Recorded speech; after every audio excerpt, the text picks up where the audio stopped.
41 kilometre लंबी और 10 kilometre चौड़ी गाजा पट्टी खंडहर में तब्दील हो चुकी है। हालात बद से बदतर होते जा रहे हैं और ये सब कुछ ही दिनों में हुआ है। 7 अक्टूबर को गाजा पट्टी से हमास ने जब इजराइल पर 5000 रॉकेट दागे, तब शायद उसे भी इस नतीजे की उम्मीद नहीं होगी। हमास के हमले के बाद इजराइल ने गाजा पट्टी पर ऐसी एयर स्ट्राइक की कि अब वहां इमारतों के मलबे और कीचड़ के अलावा कुछ नजर नहीं आता। इन्हीं मलबे और कीचड़ के बीच लाशें दबी हैं।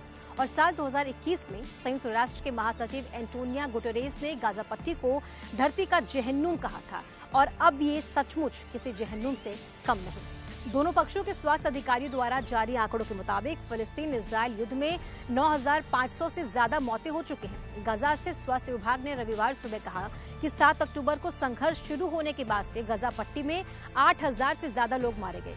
स्वास्थ्य विभाग ने कहा कि इसके अलावा वेस्ट बैंक में 110 लोग मारे गए हैं। इजराइल के स्वास्थ्य मंत्रालय की जानकारी के मुताबिक इजराइल की ओर से 1400 से ज्यादा लोग मारे गए।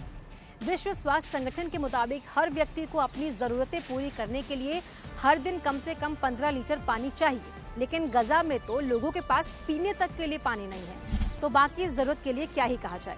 ब्लॉकेड की वजह से गाजा में भी मदद नहीं जा पा रही है। जंग शुरू होने से पहले जहां गाजा में हर दिन 400 से 500 ट्रक आते जाते थे, वहीं अब रोजाना बमुश्किल 20 ट्रक पहुंच रहे हैं। WHO में emergency chief doctor Michael Ryan ने कहा कि सिर्फ 20 ट्रक गाजा पहुंच रहे हैं, ये समंदर में एक बूंद डालने के बराबर है। ये 20 ट्रक नहीं होने चाहिए, कम से कम 2000 ट्रक होना चाहिए। संयुक्त राष्ट्र के मुताबिक 22 अक्टूबर को 44,000 पानी की बोतल पहुंचाई गई। ये सिर्फ 22,000 लोगों के एक दिन की जरूरत ही पूरा कर सकती है। गाजा में 23 लाख लोग रहते हैं, तो इतना पानी सिर्फ 1% आबादी की जरूरत को पूरा कर सकता है। ऑक्सफैम का कहना है कि गाजा में पानी की बोतल स्टॉक में ही नहीं है और जहां है वहां ये 5 गुना ज्यादा दाम में बिक रही है, जिस कारण आम लोग इसे खरीद ही नहीं पा रहे। वहां हालात किस हद तक खराब हो रहे हैं, इसे ऐसे समझिए कि लोग गंदा पानी पीने को मजबूर है। ये इतना गंदा है कि 1 लीटर पानी में 300 मिलीग्राम नमक है, जिससे उनकी तबीयत पर खराब असर पड़ रहा है।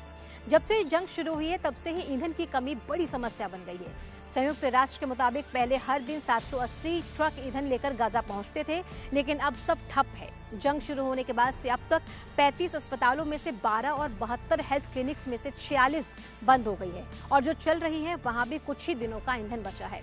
वहां सिर्फ इमरजेंसी सर्विसेज ही चल रही हैं।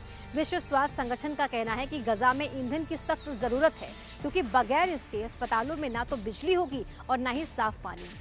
इंक्यूबेटर्स के जरिए जिन बच्चों को लाइफ सपोर्ट दिया जा रहा है, वो भी बंद हो जाएगा।